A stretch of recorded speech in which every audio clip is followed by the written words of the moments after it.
আসসালামু আলাইকুম। খুবই অবাক করা সব তথ্য আসছে আজিজ বেনজিরকে ঘিরে। সর্বশেষ যে খবর প্রকাশিত হয়েছে প্রথম আলোতে, তার শিরোনাম হচ্ছে সাবেক সেনা প্রধানের দুই ভাই স্বামীদের মতো তারাও মিথ্যা তথ্যে পাসপোর্ট নিয়েছেন। আমি বুঝলাম না, এত বড় একটা উচ্চ পদে আসীন একজন ব্যক্তি, তার ভাই ব্রাদাররা এই ধরনের জাল জালিয়াতি কিভাবে করলো, কেমনে সম্ভব হলো? এগুলো কি কোনো মদদ ছাড়া, প্রশ্রয় ছাড়া, ক্ষমতার অপব্যবহার ছাড়া এগুলো সম্ভব? কিন্তু বাস্তবে তো তাই দেখা যাচ্ছে।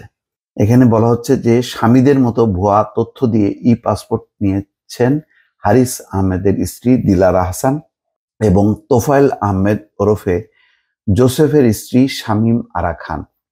এই দুইজন সাবেক সেনাপ্রধান জেনারেল অবসরপ্রাপ্ত আজিজ আহমেদের ভাই। দিলারা হাসান তার পাসপোর্টে স্বামীর নাম লিখেছেন মোহাম্মদ হাসান, বাস্তবে স্বামীর নাম হারিস আহমেদ। আর শামীম আরা খান স্বামীর নাম লিখেছেন তানভীর আহমেদ তানজিল, কিন্তু স্বামীর প্রকৃত নাম তোফায়েল আহমেদ জোসেফ। আদালতের কাগজপত্রে অবশ্য প্রকৃত নাম আছে। তারা দুজনই পেয়েছেন 10 বছর মেয়াদের পাসপোর্ট। কিভাবে সম্ভব? হ্যাঁ, ইমিগ্রেশন ও পাসপোর্ট অধিদপ্তরের কর্মকর্তারা এই বিষয়ে কোনো মন্তব্য করতে রাজি হননি। এখন এইগুলির ব্যাপারে কি আসলে দৃষ্টান্তমূলক কোনো সাজা বা তদন্ত করার কোনো উদ্যোগ আয়োজন আছে সরকারের দিক থেকে? না, দেখছি না। বিচ্ছিন্নভাবে কিছু রিপোর্ট আসছে। আর ওই সাংবাদিকরা যখন নাকি সরকারের কোনো মন্ত্রীদেরকে প্রশ্ন করে, তখন বলে হ্যাঁ, আমরা এটা বিষয়টি দেখছি, আমাদের জানা ছিল না। এইসব উত্তর দিয়েই তারা খালাস হচ্ছেন। প্রভাবশালী ও ক্ষমতাধর ব্যক্তির স্বজন হওয়ায় তাদের বিরুদ্ধে কোনো ব্যবস্থা নেওয়া হয়নি। এটাই হচ্ছে আসল কথা।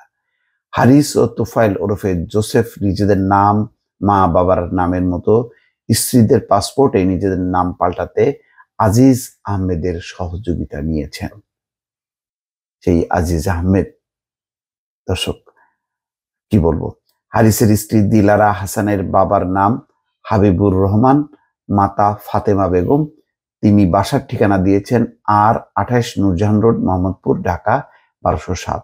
জরুরি যোগাযোগের জন্য একই ঠিকানায় তার বোন বাবরি রহমানের নাম ও মুঠোফোন নম্বর দেওয়া আছে, তবে সেই মুঠোফোনে যোগাযোগ করে তাকে পাওয়া যায়নি। দিলারা হাসানের পাসপোর্টের মেয়াদ 2020 সালের 20 সেপ্টেম্বর থেকে 2030 সালের 9 সেপ্টেম্বর পর্যন্ত। একই নাম ও পরিচয় ব্যবহার করে 2018 থেকে 2023 সাল পর্যন্ত এমআরপি পাসপোর্ট নিয়েছিলেন তিনি।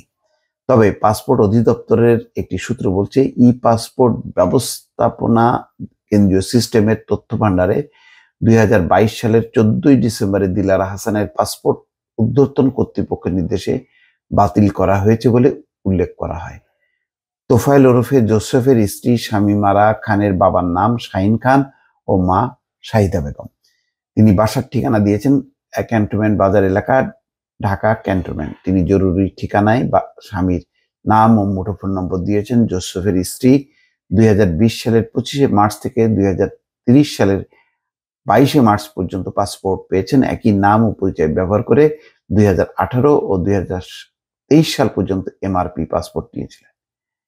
দর্শক চিন্তা করেন, এগুলি কত ইচ্ছাকৃতভাবে মিথ্যা তথ্য দেওয়া। পাসপোর্ট অধ্যাদেশ ও জাতীয় পরিচয়পত্র নিবন্ধন আইন অনুযায়ী দণ্ডনীয় অপরাধ। পাসপোর্ট অধ্যাদেশের 11 ধারা অনুযায়ী কোনো ব্যক্তি ইচ্ছাকৃতভাবে মিথ্যা তথ্য দিয়ে বা সঠিক তথ্য লুকিয়ে অন্য নামে পাসপোর্ট নিলে তার দণ্ডনীয় অপরাধ। একই অপরাধে সর্বোচ্চ শাস্তি 6 মাসের কারাদণ্ড বা 2000 টাকা জরিমানা। আসলে দণ্ড বা জরিমানা যাই থাক না কেন, ওনাদের কাছে এগুলি কিছুই না। ওনাদের কাছে আইন মানে নিজের হাতে যেভাবে ইচ্ছা সেইভাবেই ব্যবহার করবে এবং আইনের যথেচ্ছ পরিমাণ বরখেলাপ, অপব্যবহার, যা যা করার দরকার ক্ষমতায় থেকে সবই করা হয়েছে। দর্শক, এর বেশি আর কি বলার আছে? ভালো থাকবেন। আল্লাহ হাফেজ।